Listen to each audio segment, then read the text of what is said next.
Assalamualaikum warahmatullahi wabarakatuh. Perkenalkan, nama saya Karisma Cipta Dewi.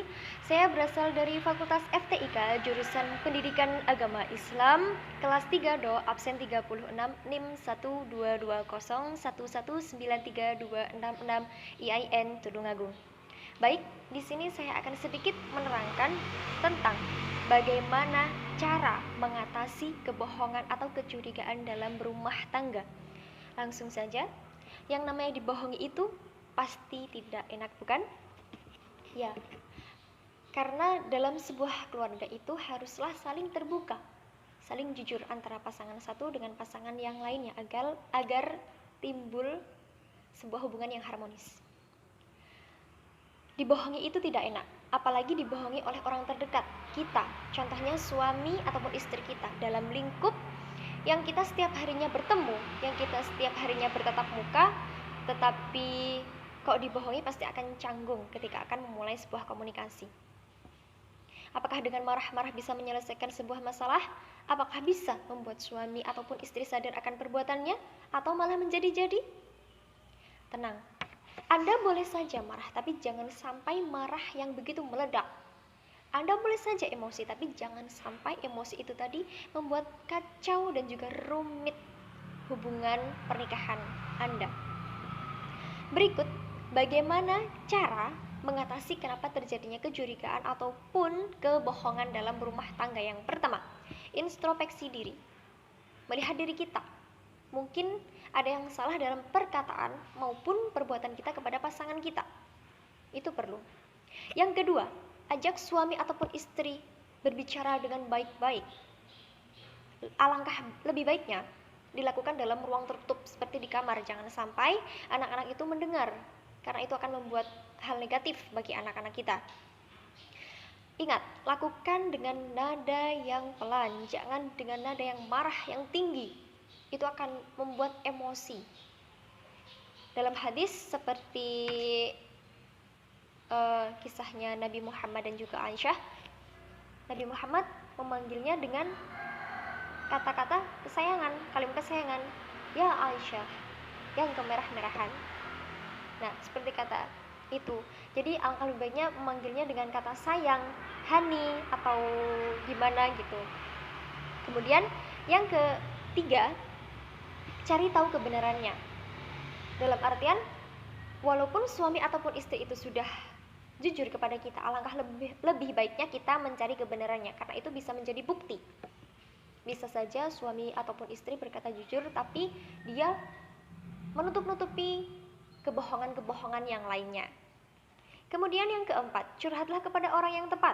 Jangan curhat kepada orang yang salah. Curhat orang tepat, contoh bapak ataupun ibu, jangan sampai ke orang lain, karena itu akan membuka aib keluarga sendiri. Kemudian yang kelima, jangan saling menyalahkan satu sama lain. Kita harus menerima pasangan kita, jangan sampai menyalahkan, jangan menyudutkan pasangan kita, jangan sampai. Lebih baik dibicarakan dengan baik, mencari solusi yang lebih baik. Kemudian perbanyak komunikasi. Jangan sampai dalam keluarga itu ada miscommunication. Jangan sampai itu akan memperkeruh keadaan. Itu tidak membuat keluarga harmonis. Jadi perbanyaklah komunikasi. Mencari waktu yang luang. Jangan terlalu sibuk. Kita juga harus sibuk dalam memahami pasangan kita. Kemudian yang ketujuh, saling memaafkan. Manusia itu kodratnya salah dan juga lupa. Akan tetapi kita harus saling memaafkan satu sama lain. Allah saja pemurah, masa hambanya tidak murah, ya kan? Jadi sebagai manusia kita harus saling memaafkan antara pasangan kita. Kemudian yang kedelapan, saling terbuka dan juga jujur. Karena terbuka dan jujur itu menjadi kunci kebahagiaan dalam berumah tangga.